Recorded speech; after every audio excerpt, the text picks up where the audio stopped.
Salve, camaradas, Evangelho do dia, vamos lá, hoje Marcos 4, de 1 a 12, vamos lá. Ele voltou a ensinar à beira da praia. A multidão de novo, olha aí a multidão, presta atenção. A multidão que se formou em torno dele era tão grande que ele entrou num barco perto da praia e assentou-se. Jesus usou o barco como púlpito, enquanto o povo se acotovelava perto da água. Ele ensinava por meio de histórias, muitas histórias, parábolas, muitas parábolas. Ouçam, o que vocês acham? Um agricultor estava semeando. Enquanto fazia seu trabalho, algumas sementes caíram pelo caminho e as aves comeram. Outras caíram no meio dos pedregulhos. Brotaram rapidamente, mas não aprofundaram raízes. Com o calor do sol, secaram tão rapidamente quanto haviam brotado. Outras ainda caíram no meio das ervas daninhas. As sementes chegaram a brotar, mas foram sufocadas. Nenhuma sobreviveu.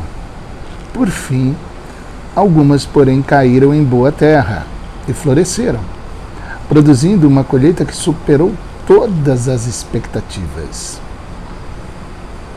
Vocês estão entendendo? Se vocês têm ouvidos, então ouçam. Quem tem ouvidos, que ouça. Quando eles ficaram sozinhos, os que eram mais chegados a ele, além dos 12, pediram que ele explicasse a história. E ele disse: vocês têm o privilégio de conhecer melhor o reino de Deus. Vocês têm o privilégio de conhecer melhor o reino de Deus. Conhecem suas verdades, mas para aqueles que ainda não podem ver tudo, e aqueles que não podem ver, a gente fala por meio de histórias, de parábolas. A fim de quê? A fim de guiá-los a discernimentos mais profundos. Jesus tinha muito claro quem eram aquelas pessoas. Jesus não amava a multidão, mas não deixava de fazer a leitura correta da multidão. Essas pessoas são assim. Seus olhos estão abertos, mas não veem nada. Seus ouvidos estão abertos, mas não entendem uma palavra. Recusam-se a voltar-se para Deus para receber perdão. É incrível isso. Pensar sobre esse negócio aqui da maneira como Jesus trata dessa parada aqui da multidão. Jesus e o ensino da multidão. Como é que ele faz? Ele faz com parábolas, com enigmas, contando histórias, sempre instigando, provocando a discernimentos mais profundos, mas sobretudo a impressão que dá é que Jesus, ao usar as parábolas, ele está ali também com o uso das parábolas, com a multidão, sem explicar tudo para ela, sem dar os detalhes da parábola. Ele também está ali só dizendo o seguinte: ó, vê como vocês estão duros, vejam como vocês estão endurecidos, vejam como a serviço de vocês é dura. E aí você vê aqui que é uma mesma semente, com terrenos diferentes, terrenos expostos a aves, terrenos sem profundidade para as raízes, terrenos com outras plantas daninhas e espinhos em volta, que termina sufocando a nova planta. Mas tem também um terreno bom, terra boa, úbere.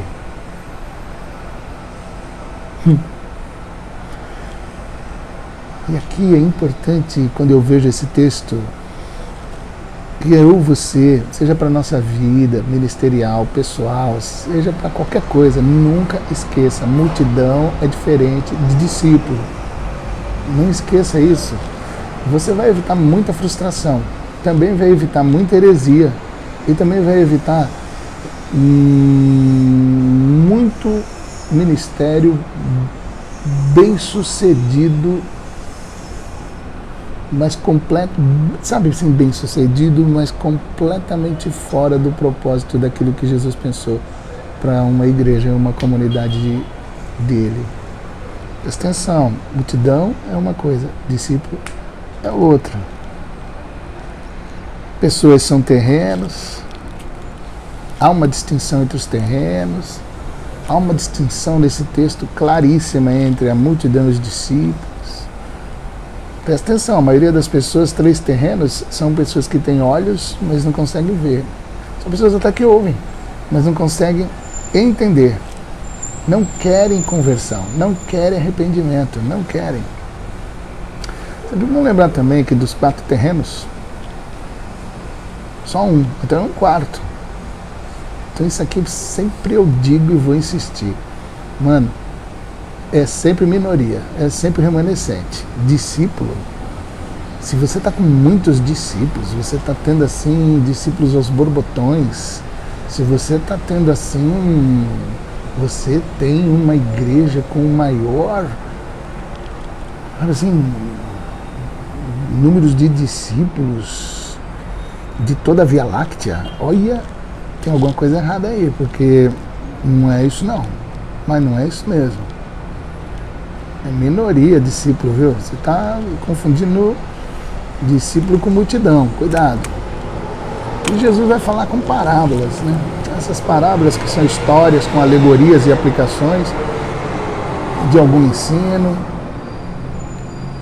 E era um método comum, muito comum nas comunidades e no povo oriental, daquela época até hoje.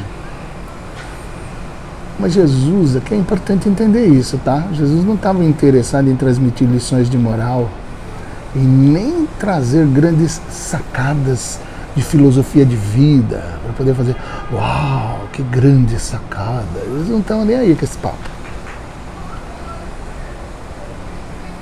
O Messias prometido viria falando em parábolas. Essa era uma maneira, inclusive, de identificar o Messias.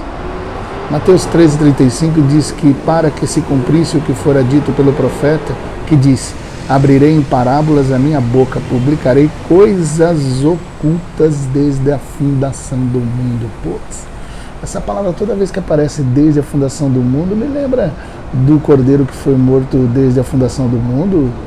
O apóstolo João falou isso. Do apóstolo Pedro falando que o sangue do que nos comprou, este cordeiro, também foi conhecido antes da fundação do mundo.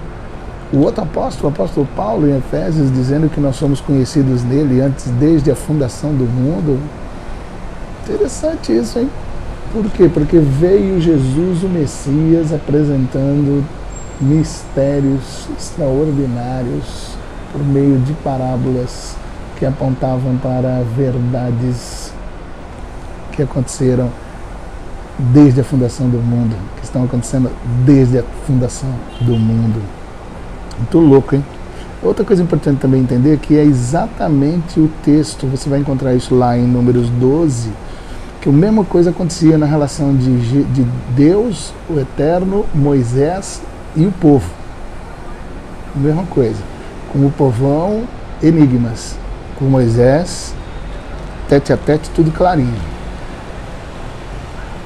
A parábola, para mim, me parece, era uma maneira sutil de Jesus furar o bloqueio, a dureza do coração das pessoas, ou tentar pelo menos mostrar, na minha opinião até é melhor isso, mostrar o quanto eles estavam endurecidos, o quanto eles, revelar o quanto eles estavam endurecidos, estavam cegos, estavam surdos. A parábola revela a diferença que havia entre os interesses da multidão e os interesses do próprio Jesus. Interessante.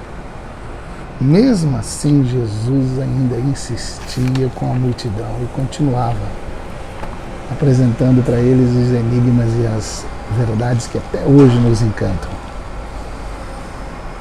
E aqui eu peço muito a Deus e eu queria sugerir a você também que você ficasse, além de saber essa diferença entre multidão e discípulo, ou seja, o fato de estar frequentando igreja, de estar participando das celebrações, lotando as celebrações, não perdendo uma celebração,